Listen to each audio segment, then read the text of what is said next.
नमस्कार दोस्तों, मैं हूं अशोक वर्मा। आप देख रहे हैं टीवी 20 न्यूज। टीवी 20 न्यूज पर खबरों का सिलसिला जारी है। बने रहिए हमारे साथ।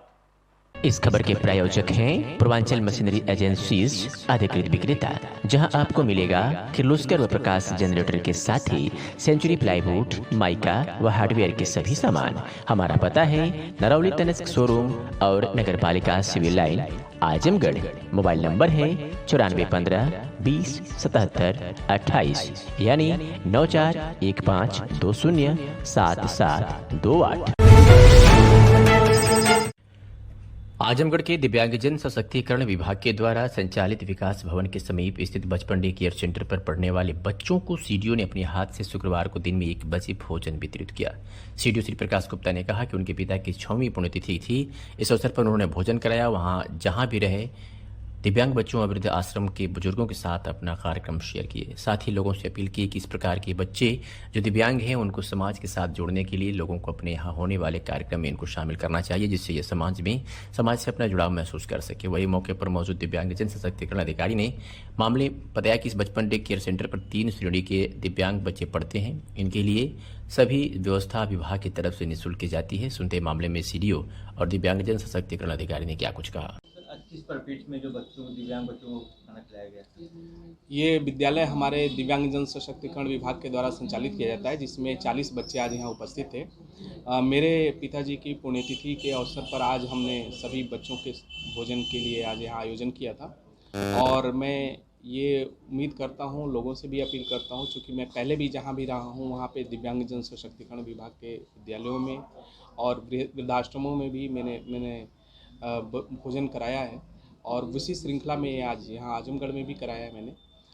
मैं जनता से भी गुजारिश करूँगा कि वो अपने जन्मदिन और इस तरह के जो विशेष अवसर हैं उन अवसरों पर इन बच्चों के साथ में अपने इन विशेष अवसरों को शेयर करें, उनके साथ कुछ समय निकालें। चाहे वो वृद्धाश्रम हैं, चाहे वो हमारे दिव्यांगजन विभाग के हमारे विद्यालय हैं, उन बच्चों के साथ जब करेंगे तो उनका मनोबल भी बढ़ेगा और वो मुख्यधारा में अपने आप को जुड़ाव भी महसूस करेंगे।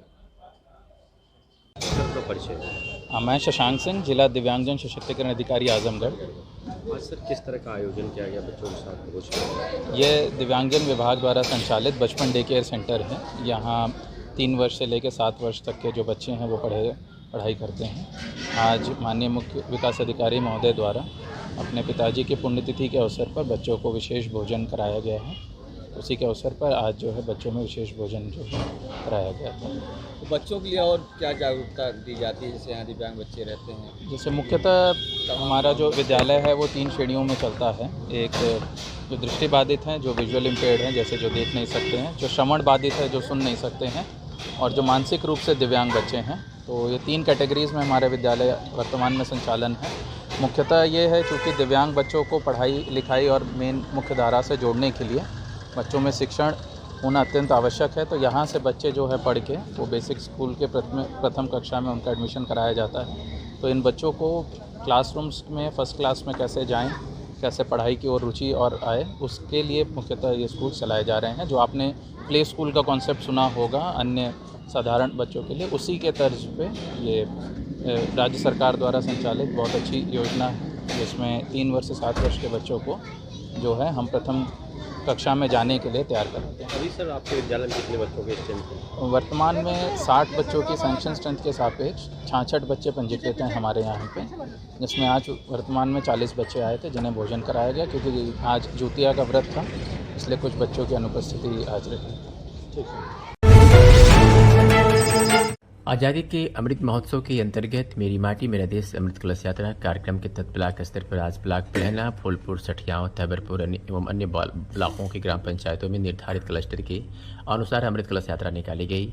अमृत कलश यात्रा में ग्राम पंचायतों से संग्रहित अमृत कलश लेकर युवक मंगल दल, महिला मंगल दल, नेहरू युवा केंद्र, स्काउट एवं गाइड्स, एनसीसी एवं अन्य ग्रामीण जन के साथ जुलूस के रूप में ग्रामीण मार्गों से होते हुए संबंधित ब्लॉक मुख्यालयों पर समस्त ग्रामों से प्राप्त अमृत कलश में संग्रहित मिट्टी का भावमय मिश्रण करते हुए ब्लॉक स्तरीय अमृत कलश यात्रा कलश तैयार किया गया। इसी प्रकार ब्लॉक स्तर पर दिनांक 11 अक्टूबर 2023 तक प्रत्येक दिन 1 या 2 रूट पर कलश यात्राएं निकाली जाएंगी। आजमगढ़ में जिलाधिकारी ने ईवीएम वीवीपैट वेयरहाउस का निरीक्षण किया है। निर्वाचन आयोग के निर्देशानुसार जिलाधिकारी विशाल भारद्वाज ने आज निर्वाचन कार्यालय में बनाए गए ईवीएम वीवीपैट वेयरहाउस का निरीक्षण किया। निरीक्षण में वेयरहाउस के अंदर ईवीएम एवं वीवीपीएटी का रखरखाव सही पाया गया। इस अवसर पर अपर जिलाधिकारी प्रशासन राहुल विश्वकर्मा, सहायक जिला निर्वाचन अधिकारी ब्रजेश श्रीवास्तव उपस्थित रहे।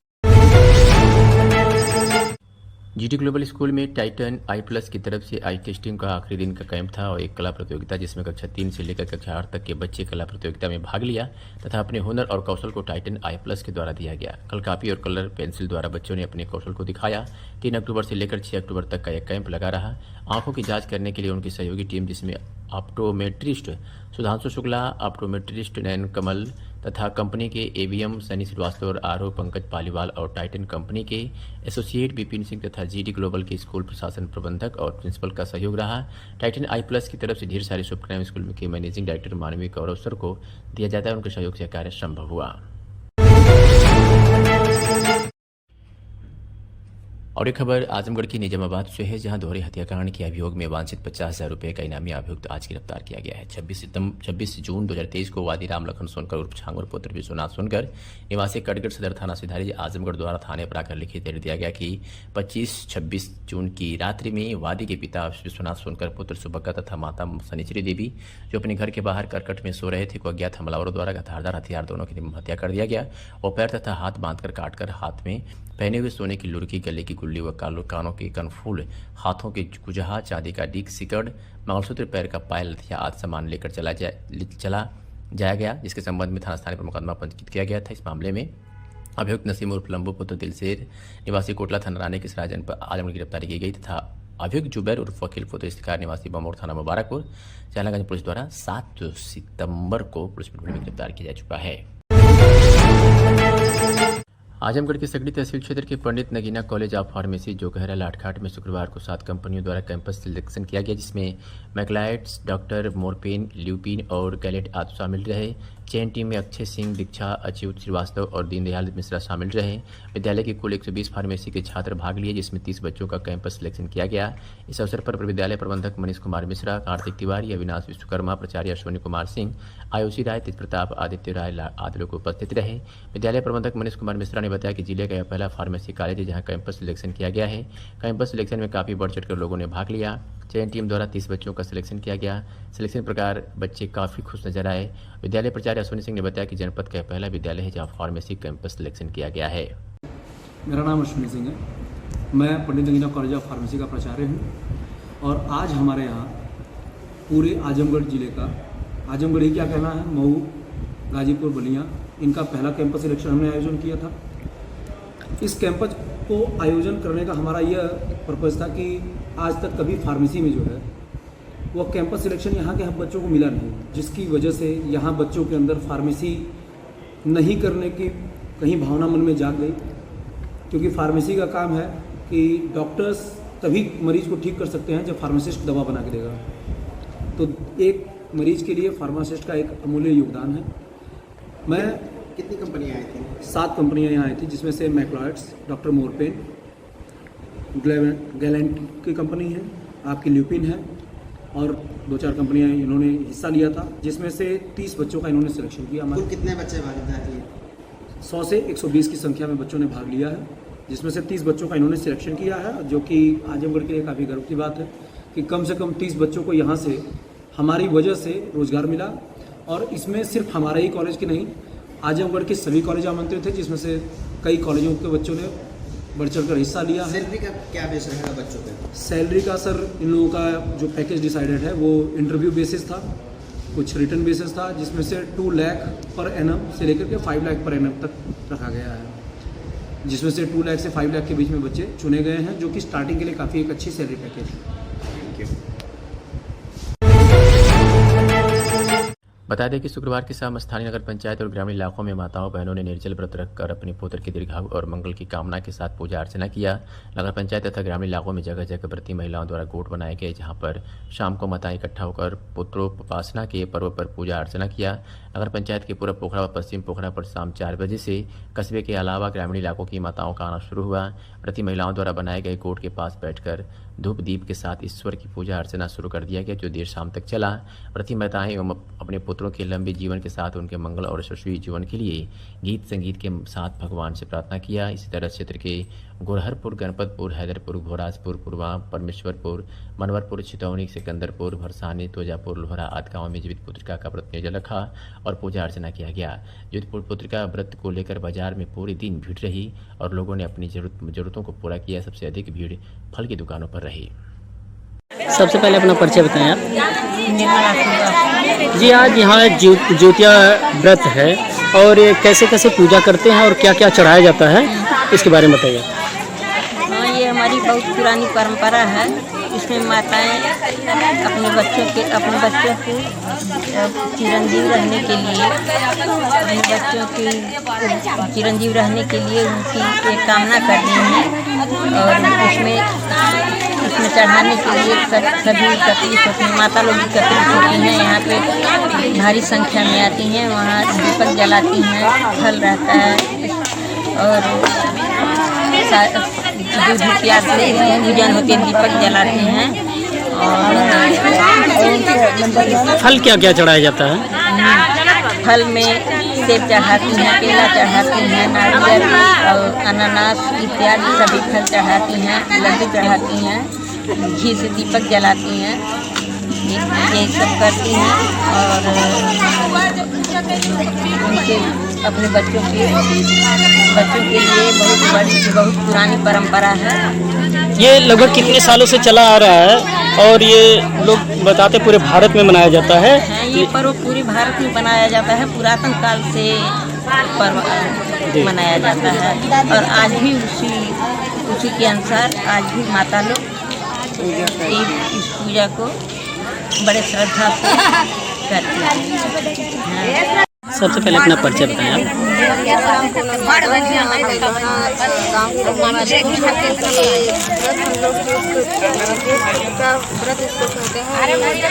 मंगल कामना के लिए व्रत रखते हैं और हर साल बहुत ही हर्षोल्लास के साथ व्रत रखते हैं, जिसमें हम लोग 5 फल चढ़ाते हैं, लड्डू चढ़ाते हैं और ये लंबी आयु के लिए व्रत रखते हैं। इसमें गाँव की सारी महिलाएं रहती हैं और बहुत ही हर्षोल्लास के साथ ये इस व्रत को क्या क्या माला इसमें जैसे क्या क्या चढ़ाया जाता है फल में? इसमें हम लोग कपड़े चढ़ाते हैं, माला 5 फल रहते हैं। आजमगढ़ पूर्वांचल जन मोर्चा के कार्यकर्ता एवं पदाधिकारियों का मासिक कार्यकर्ता बैठक पूर्वांचल जन मोर्चा कार्यालय कलेक्ट्री कचहरी नगर पालिका रोड आजमगढ़ पर संपन्न हुआ। बैठक की अध्यक्षता जिला प्रभारी चंद्रमी गौतम एवं संचालन धर्मेंद्र कुमार ने किया। कार्यक्रम में मुख्य अतिथि के रूप में मोर्चा के राष्ट्रीय अध्यक्ष एवं नवनियुक्त प्रदेश अध्यक्ष राष्ट्रीय लोक जनशक्ति पार्टी श्री मोहन शिल्पकार ने बैठक को संबोधित करते हुए कहा कि अब हमको स्वर्गीय रामविलास पासवान जी के प्रिय RLJP के राष्ट्रीय अध्यक्ष एवं भारत सरकार के गौरवशाली कैबिनेट मंत्री पशुपति कुमार पारस जी का आशीष में आशीर्वाद प्राप्त हो चुका है। निश्चित रूप से केंद्रीय एवं उत्तर प्रदेश की सरकार को मजबूती एवं गति मिलेगी। हम आप लोगों से आशा उम्मीद करते हैं कि संगठन को गतिशील और मजबूत बनाएं। आगामी 8 अक्टूबर 2023 को अधिक से अधिक संख्या में पटना पहुंचकर भारत के दूसरे अम्बेडकर पद्म भूषण से सम्मानित गौरवशाली भारत के नेता पूर्व कैबिनेट मंत्री भारत सरकार स्वर्गीय रामविलास पासवान जी की 3री पुण्यतिथि पर पहुंचकर उनके कार्यों के विचारों में विश्वास का एक रूपरेखा तैयार करें और समाज में जन जन तक उनके द्वारा किए गए कार्यों को प्रचलित किया जाएगा। क्या कुछ कहा मोहन शिल्पकार ने, सुनिए। अपना परिचय दीजिए। मेरा नाम श्री मोहन शिल्पकार है। मैं पूर्वांचल जन मोर्चा का राष्ट्रीय अध्यक्ष हूँ और साथ ही अभी जल्द ही माननीय हमारे पशुपति कुमार पारस राष्ट्रीय अध्यक्ष राष्ट्रीय लोक जनशक्ति पार्टी एवं भारत सरकार के केंद्रीय कैबिनेट मंत्री द्वारा मुझे प्रदेश अध्यक्ष की जिम्मेदारी दिया है। मैं उसको भी निर्वाह करूँगा और करने का प्रयास कर रहा हूँ। आज के कार्यक्रम का उद्देश्य? आज का कार्यक्रम में पूर्वांचल जन मोर्चा के कार्यकर्ताओं की बैठक है, मासिक बैठक है, जिसमें हमारे कार्यकर्ता ब्लॉक के पदाधिकारी लोग उपस्थित हुए। मैं सभी को धन्यवाद और हार्दिक शुभकामना देते हुए संगठन के प्रति जो इनका लगाव है निश्चित रूप से निष्पक्ष है और सामाजिक गतिविधियों को लोग बल दे रहे हैं और मैं इनके कार्यों से अति प्रसन्न हूँ। और ताकि ये संगठन को जिस प्रकार से लोग आगे ले जा रहे हैं, निश्चित रूप से आजमगढ़ जनपद नहीं पूरे देश में पूर्वांचल जन मोर्चा का झंडा बुलंद कर रही हैं। इनके ही बदौलत मुझको पशुपति कुमार पारस द्वारा मुझे प्रदेश अध्यक्ष उत्तर प्रदेश बनाया गया उनके पार्टी का और उनके दिए गए दायित्व को भी मैं निर्वाह करूंगा। स्वर्गीय रामविलास पासवान जी की पुण्यतिथि का कार्यक्रम तीसरा पुण्यतिथि कार्यक्रम पटना में आयोजित है, उसमें हमारे कार्यकर्ता सभी लोग वहाँ भाग लेंगे। भाग लेने के बाद यहाँ वापस आएंगे। उसके बाद संगठन को बल दिया जाएगा। राष्ट्रीय लोक जनशक्ति पार्टी को पूरे प्रदेश और देश पर मजबूत किया जाएगा। रामविलास पासवान जी के सपनों को साकार करेंगे। और ये कार्यकर्ता लोग हमारे साथ लगे, अपने तन मन धन के साथ समय समर्पित कर रहे हैं। मैं सभी को बारंबार आभार प्रकट कर रहा हूँ, धन्यवाद दे रहा हूँ। इसी के साथ मैं अपने बारी विराम दे रहा हूँ। जय भीम, जय भारत, जय पूर्वांचल जन मोर्चा, जय रामविलास पासवान।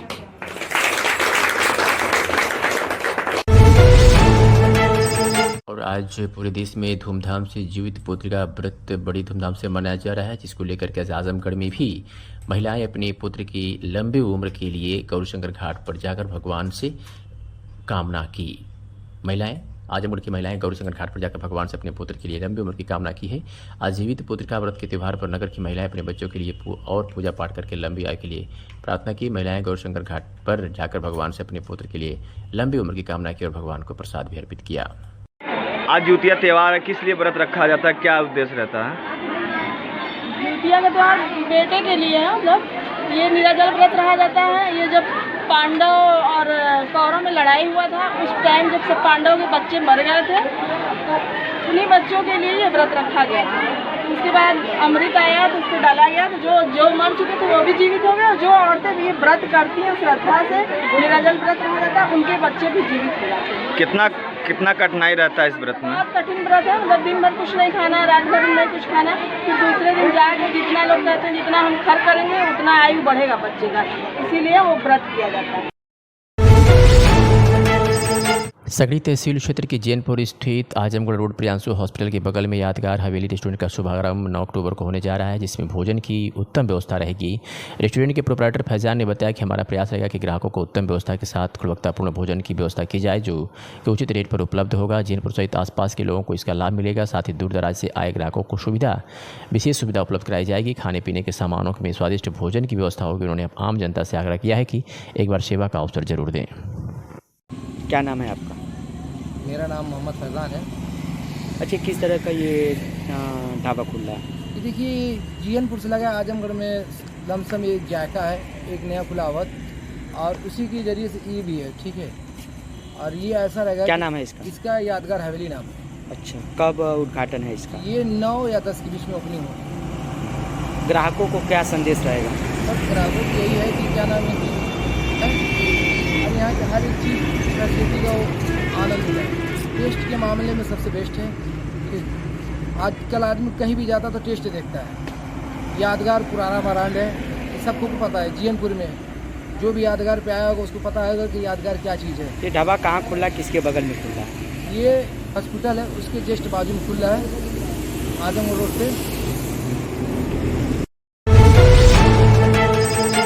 बता दें कि मेरी माटी मेरा देश कार्यक्रम के अंतर्गत आज 10 ग्राम पंचायतों हैदरपुर खास, गणपतपुर, सिलरापट्टी, गोरधानी, मटिया, जप्ती माफी, भोराजपुर, कला भगतपुर, गोविंदपुर, पचरी, रामपुर से अभियान के दौरान हर घर जाकर माटी व अक्षत लिया गया। तत्पश्चात कलश यात्रा पटेल इंटर कॉलेज के पास एकत्रित होकर जुलूस के रूप से डीजे की धुन पर तिरंगे के साथ तरौलिया नगर पंचायत होते हुए विकास खंड मुख्यालय पर समाप्त हुई।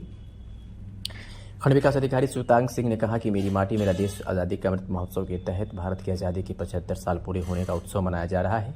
इस साल आज़ादी का अमृत महोत्सव के तहत एक और महत्वाकांक्षी कार्यक्रम मेरी माटी मेरा देश की शुरुआत की गई है।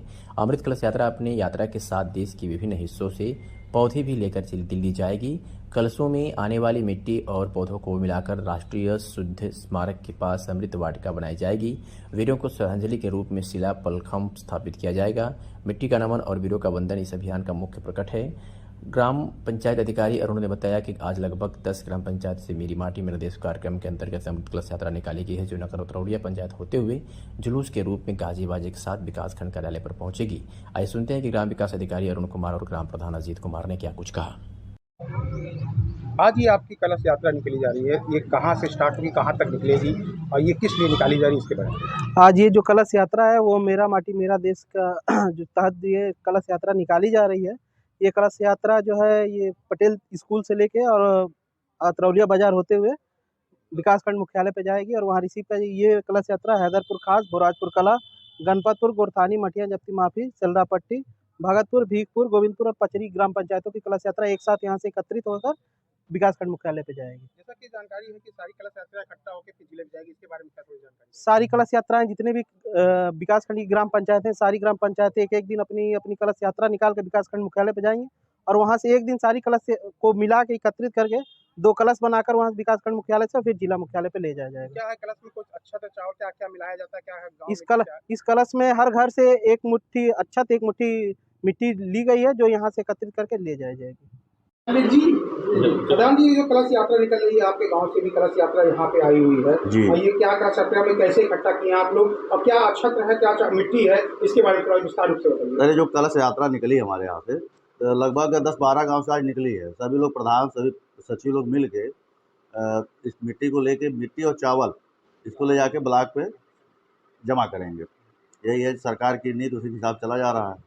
गांव में आप लोग के कितने लोग आए हुए हैं, कितने लोग भाग लिए हैं और कहाँ तक निकले, कहाँ से कहाँ रूट जाएगी, इसके बारे में? जनता तो लगभग कम से कम 200-250 है हमारे यहाँ इस समय। और लगभग पटेल स्कूल से हम लोग मातरौलिया मार्केट होते हुए विकासखंड अतरौलिया तक जाएंगे। क्या है समाजवादी पार्टी कार्यालय आजमगढ़ नवनियुक्त प्रदेश सचिव समाजवादी पार्टी पिछड़ा वर्ग प्रकोष्ठ उत्तर प्रदेश अभिमन्यु यादव का माल्यार्पण कर जोरदार स्वागत किया। समाजवादी पार्टी कार्यालय पर आयोजित स्वागत समारोह में बोलते हुए निवर्तमान जिला अध्यक्ष हवलदार यादव ने कहा कि समाजवादी पार्टी ने पिछड़ों, दलितों और अल्पसंख्यकों के हक व अधिकार को लेकर नेताजी मुलायम सिंह यादव के नेतृत्व में संघर्ष किया था और मौका मिलने पर उनके लिए कार्य किया था। आज भारतीय जनता पार्टी के देश और प्रदेश में मोदी योगी की सरकार पिछड़ा, दलित एवं अल्पसंख्यकों के हक व अधिकारों को समाप्त करना चाहती है। प्रधानमंत्री मोदी तानाशाही का रास्ता इख्तियार कर जनहित में विरोध करने वालों को फर्जी मुकदमा दर्ज कराकर जेल में डाल रहे हैं। समाजवादी पार्टी इसका डटकर विरोध करेगी। समाजवादी पार्टी सामाजिक न्याय के लिए जनता को जागृत कर हक दिलाने का काम करेगी।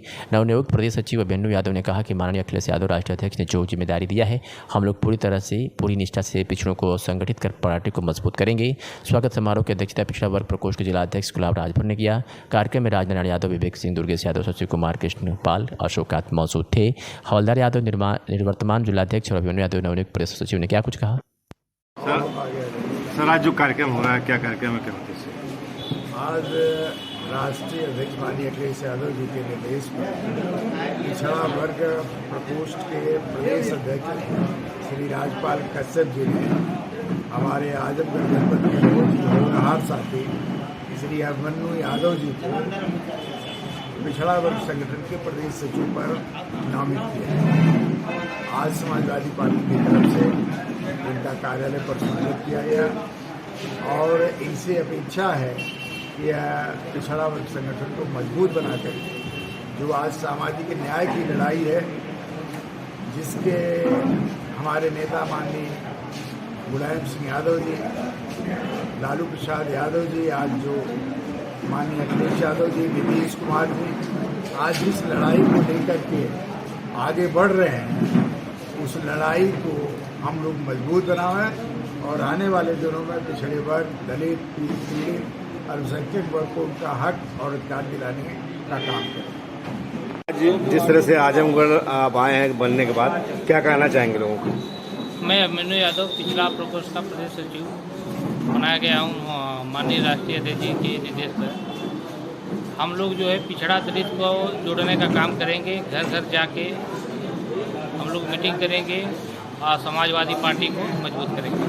आगामी चुनाव है, किस तरह से आप लोग काम करेंगे कि आप लोग आगे? हम लोग घर घर जाके सबको जोड़ने का काम करेंगे।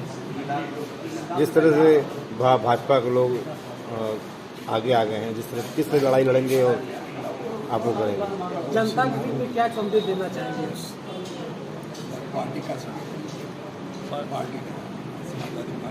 समाजवादी पार्टी को हम लोग घर घर जाके जनता के बीच जाएंगे, समाजवादी पार्टी को हम लोग मजबूत करेंगे। ठीक। अंतर्राष्ट्रीय मिलेट्स वर्ष 2023 के दृष्टिगत उत्तर प्रदेश मिलेट्स पुनरुद्धार योजना राज्य सेक्टर अंतर्गत मिलेट्स के पोषक तत्वों, मिलेट्स के विभिन्न प्रकारों में उपभोग तथा उनके होने वाले स्वास्थ्य संबंधी लाभ आदि विषय पर आज स्कूल कैरिकुलम के माध्यम से अध्यापकों का प्रशिक्षण कार्यक्रम का आयोजन नेहरू हॉल आजमगढ़ में किया गया, जिसमें जनपद के सरकारी मान्यता प्राप्त निजी जूनियर हाई स्कूल, इंटरमीडिएट विद्यालयों के 200 से अधिक अध्यापक अध्यापिकाओं द्वारा प्रतिभाग किया गया। इसका मूल्य उद्देश्य प्रशिक्षण प्राप्त अध्यापकों द्वारा जनपद के छात्रों एवं छात्राओं के माध्यम से उनके अभिभावकों को मिलेट्स के महत्व एवं उपभोग पर जागरूक किया जाना रहा। कार्यक्रम का शुभारंभ मुख्य अतिथि संजय सिंह, जिला विषय विकास अधिकारी आजमगढ़ द्वारा दीप प्रज्वलन कर किया गया। मुख्य अतिथि द्वारा सभी से स्वास्थ्य के दृष्टिकोण से अन्न अपनाने की अपील की गई। Doctor Prakash Yadav, assistant professor, college of agriculture, Kotwa, Azamgarh में हूँ।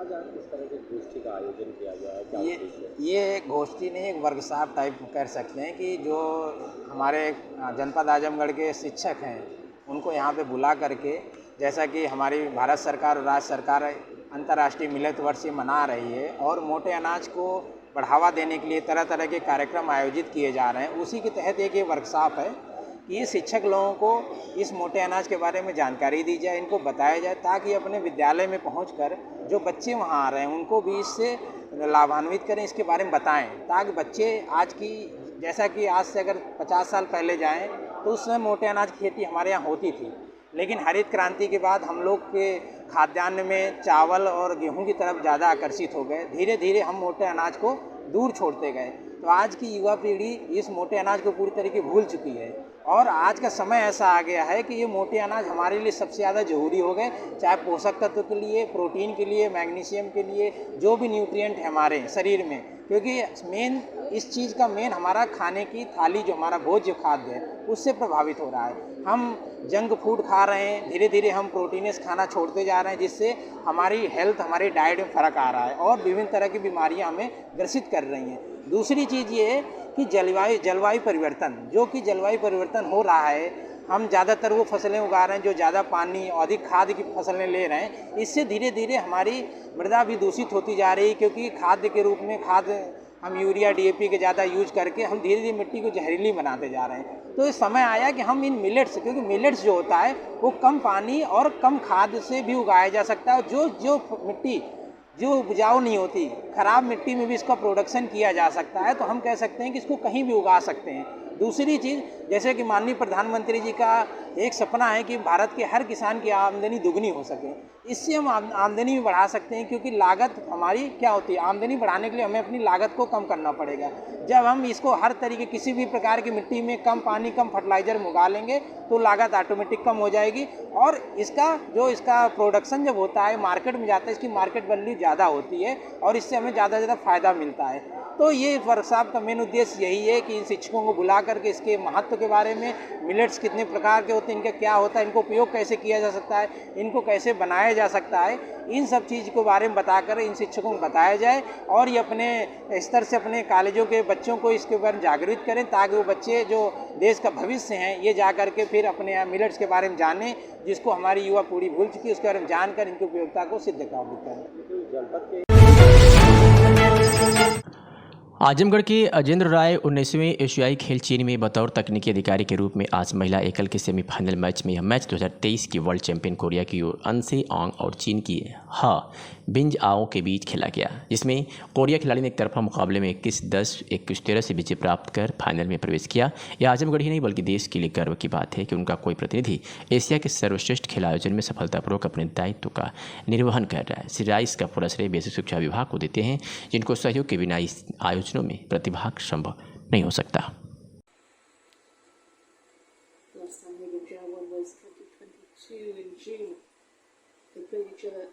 This year, all 5 wins going to Ansi and North Korea. So, in terms of the recent history between these two, you have to say that the player from the Republic of Korea. But remember, Haydn Zhao has got that vocal home crowd behind her. This expectant Chinese crowd in the Binjiang Gymnasium. Haydn Zhao has come from behind to win already this week, and she is part of China's silver medal winning women's team. So she's had plenty of time out on the court this week. She already knows what it's like to be on top of that podium, or on that podium rather, not at the very pinnacle, but she's been on that. She was in tears when China received their silver medal in the women's team. She lost her match in that team event, clearly thought she was... Azamgarh जनपद से ये खबर है, जहां कल दलित युवक की हुई मौत के मामले में अपर पुलिस अधीक्षक नगर सलनलाल ने एक बार फिर अपना वर्जन दिया है और उन्होंने कहा है कि थाना जहानागंज अंतर्गत मारपीट के दौरान युवक की इलाज के दौरान हुई मौत मामले में कुल अभियुक्त पंजीकृत कर आज 3 लोगों को फिर गिरफ्तार किया गया है तथा नरेहथा गाँव के बाहर लगे सड़क जाम के बारे में भी पुलिस अधीक्षक ने जानकारी दी। आपको बता दें कि अज्ञात हो कि कुछ दिन पहले 2 दिन पहले कुछ दबंगों द्वारा लड़कियों की छेड़खानी का विरोध करने पर इस युवक को मार कर उसे मौत के घाट मार कर अधमरा कर दिया गया था, जिसका इलाज के दौरान उसने कल दम तोड़ दिया। जिसके मामले में पुलिस ने बड़ी कार्रवाई करते हुए आज 3 लोगों को गिरफ्तार किया है। क्या कुछ कहा, आपको सीधे सुनवाते हैं। सर, ये जहानागंज का प्रकरण था जिसमें सर एक युवक की मौत भी हो चुकी थी और बाकी शेष अभियुक्त की गिरफ्तारी हो गई थी। सर, इसके विरुद्ध से जो जाम लगाया गया था और आगे क्या पुलिस द्वारा कार्रवाई की गई है? ये सुमित नाम के लड़के की मृत्यु मारपीट उसके साथ की गई थी। 3 लोगों को नामजद किया गया था। तीनों लोगों की गिरफ्तारी पुलिस के द्वारा की गई थी। इसके बाद कुछ गांव के लोगों ने गांव के बाहर नरेटा के बाहर जाम लगाया था। इस प्रकरण में 44 लोग नामजद व करीब 150 लोग के अज्ञात के विरुद्ध मुकदमा पंजीकृत किया गया। शीघ्र ही इन लोगों के विरुद्ध साक्ष्यों के आधार पर वैधानिक कार्रवाई की जाएगी। आजमगढ़ के दीवानी कोर्ट परिसर में गुरुवार की आधी रात को एक बार फिर दुकानों का ताला तोड़कर चोरी की घटना का मामला प्रकाश में आया है। मामले में दीवानी बार के अध्यक्ष प्रभाकर सिंह ने सवाल खड़े किए हैं। दीवानी बार के अध्यक्ष ने बताया कि पिछले दिनों भी चोरी हुई थी। इसके बाद जनपद न्यायाधीश के द्वारा कोर्ट परिसर में अतिरिक्त पुलिसकर्मियों की व्यवस्था कराई गई थी। दीवानी बार की तरफ से भी रात भर चौकीदार की ड्यूटी की व्यवस्था है। कोर्ट की तरफ से भी चौकीदार तैनात हैं। शाम से पूरी रात ड्यूटी की जाती है। अब एक बार फिर बीती रात 2 दुकानों का ताला टूटा है। एक का केवल ताला टूटा है, जबकि दूसरे में से लैपटॉप ले जाते संभवतः एक को पकड़कर कोतवाली ले जाया गया है। सवाल है कि जब पूरे जनपद को न्याय दिलाने वाले कोर्ट में ही परिसर में अगर चोरी की घटना होगी तो अन्य स्थानों पर क्या होगा? सुनते हैं प्रभाकर सिंह और एसपी सिटी शैलेंद्र लाल ने क्या कुछ कहा। राजेंद्र प्रसाद, आए दिन यहाँ पर दिवाली कचहरी में चोरियाँ हो रही है, इस कड़ी में रात दिन भी तो इसमें से आपका भी क्या नुकसान भी कुछ हुआ है? कुछ था नहीं इसलिए कुछ गया नहीं, ताला टूटा है। और भी कहीं चोरी हुआ? और उधर दक्षिण साइड में हुआ है। वहाँ पर कुछ गायब है? वहाँ पर शायद लैपटॉप लोग बता रहे हैं गायब है। तो आप आजमगढ़ पुलिस प्रशासन से क्या मांग करना चाहते हैं? अरे हम लोग चाहते हैं कि चोरियाँ रुके, ताला टूटना बंद हो जाए। मैं प्रभाकर सिंह, अध्यक्ष civil court bar association Azamgarh. दीवानी न्यायालय परिसर में कुछ दिन पूर्व कई गुमटी और दुकानों के ताले टूटे थे। बीच में माननीय जनपद न्यायाधीश द्वारा चौकीदारों के अलावा अन्य पुलिस को यहाँ ड्यूटी पर लगाया गया है, जो शाम से ही पूरी रात यहाँ निगरानी करते हैं। रात्रि में भी 2 लोग क्या चोरी होने का सिलसिला मिला है? हाँ, दो गुमटियों का ताला टूटा हुआ पाया गया है। और जबकि रात में तो पूरी रात मेरा सिविल कोर्ट बार एसोसिएशन का भी एक चौकीदार यहाँ रखवाली के लिए रहता है। मुझे जानकारी हुई, हमने उससे जैसा कि सुनने में आया पंडित जी का लैपटॉप भी गायब हुआ सर। हाँ, गायब हुआ। और इधर तो किसी ने ताला एक स्टैम्प वेंडर उधर हैं, उनका भी शायद टूटा हुआ है और इनका। और अभी कोई पुष्ट समाचार नहीं है। पता चला है कि एक अभियुक्त को पकड़ा गया है, वो कोतवाली में है, पूछताछ जारी है। हाँ, और यहाँ कड़ाई से उसका पालन होना चाहिए ताकि न्यायालय परिसर में किसी तरह कोई चोरियाँ न हो। बड़ा दुर्भाग्य है, जब यही चोरियाँ होगी तो जिले के और क्या हाल होंगे। सर, ये न्यायालय परिसर के अंदर सर लगातार चोरी का मामला सामने आ रहा है। सर, क्या है और अब तक कितने कोई अभियुक्त गिरफ्तार किए गए हैं? कल रात एक अधिवक्ता के यहाँ पे जो उनका चेम्बर था उसमें तोड़ के चोरी का उन्होंने प्रयास किया। हमारे जो कर्मचारी थे बाहर वो सजग थे, उन्होंने इमीडिएटली एक संदिग्ध को पकड़ा और लैपटॉप और अन्य सामान जो था उसको बरामद कर लिया। और शीघ्र ही अगर इससे पूछताछ की जा रही है कि अन्य साथी भी होंगे, शीघ्र ही हम उनको भी अकाउंट फॉर करेंगे, उनके विरुद्ध भी वैधानिक कार्रवाई करेंगे। सर, जो पकड़ा गया है कैसा था? सीसीटीवी कैमरे के जरिए हमको सूचना मिली, उन्होंने अन्य टीमों को अलर्ट किया। इसके उपरांत ये आदमी पकड़ा गया, वह सामान बरामद हुआ।